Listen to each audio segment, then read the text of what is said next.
ప్రతి ముత్తైదు అంబను కాదు కవిచేది తన మదిలోని కలకలనన్ని అమ్మలకేగ తెలిపేది నెలతలే లేకుంటే దేవుడికి నెలవేది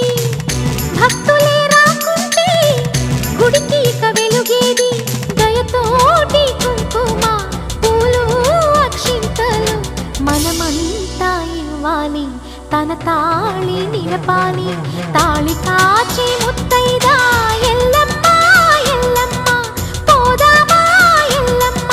ముసురు కాచే